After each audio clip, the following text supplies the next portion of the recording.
বাক্সাৰ এগৰাকী মুকবধিৰ যুৱতীৰ প্ৰতিভা।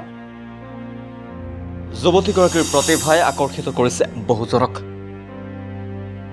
মুখেৰে কথা ক'ব নোৱাৰে যদিও যুৱতীগৰাকীৰ আছে অন্য প্ৰতিভা। বাক্সাৰ দক্ষিণ অঞ্চলিক গাঁৱৰ পিতৃ মদন দাস আৰু মাতৃ শকুন্তলা দাসৰ একমাত্ৰ কন্যা কৰবী দাস। জন্মসূত্ৰে কৰবী দাস দিব্যাংগ। তেওঁ মুখেৰে কথা ক'ব নোৱাৰে, কিন্তু বোৱা কটা কামত বৰকৈ পাকৈত যুৱতীগৰাকীৰ নিজৰ ঘৰৰ তাঁতশালত বিভিন্ন প্ৰকাৰৰ কাপোৰত বুটা বাছি ফুল তুলি কাপোৰ বৈ উলিয়াবলৈ সক্ষম হয়। লগতে নিজ হাতে বোৱা কাপোৰ বিক্ৰী কৰি নিজৰ লাগতিয়াল সামগ্ৰী ক্ৰয় কৰে কৰবী দাস নামৰ এইগৰাকী যুৱতীয়ে। বোৱা কটাৰ সমান্তৰালকৈ কাপোৰ চিলাই কৰে কৰবী দাসে। পিছে চিলাই কৰাৰ বাবে নাই চিলাই মেচিন।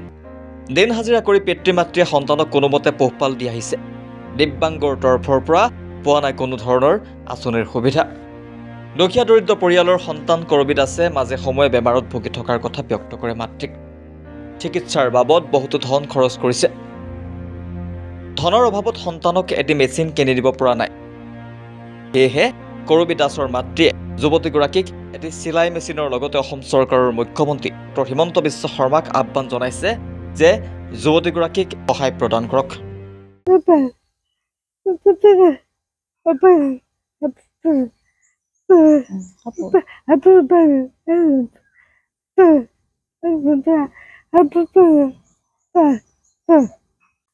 মোৰ নাম শকুন্তলা দাস আৰু মোৰ ছোৱালী কৰবী দাস দিব্যাংগ আৰু মোৰ ঘৰ অঞ্চলী।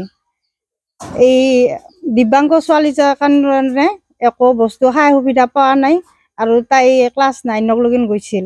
ক্লাছ 9 পৰা স্কুল এৰি তাই বৰ্তমান আৰু একো কাম নাই, বেলেগ কাম নাই, বোৱা কটা কৰি থাকে।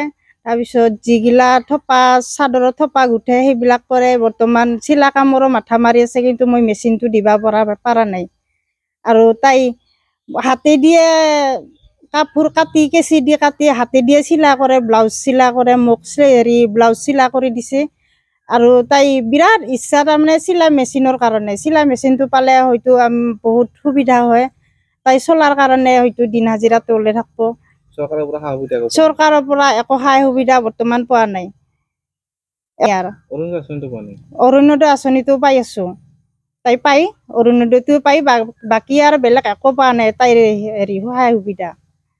মুখ্যমন্ত্ৰী ছাৰে ধৰ কিবা যদি আমাক সা সুবিধা দেই, ছোৱালীটো চলি থকাৰ কাৰণে সেইতে হয়তো বৰ নথৈ আনন্দিত হলো হয়।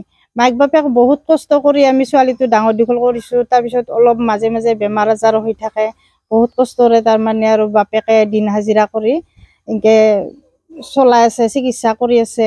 যদি মুখ্যমন্ত্ৰী ছাৰে ধৰ এই দিব্যাংগ ছোৱালীজনীৰ মৰমত যদি কিবা সা সুবিধা আগবঢ়ায়, তেতিয়া হয়তো আমি মাক দেউতাকে হয়তো কৰবী দাসেও নথৈ আনন্দিত হ'ব। Bureau Report, such the reality.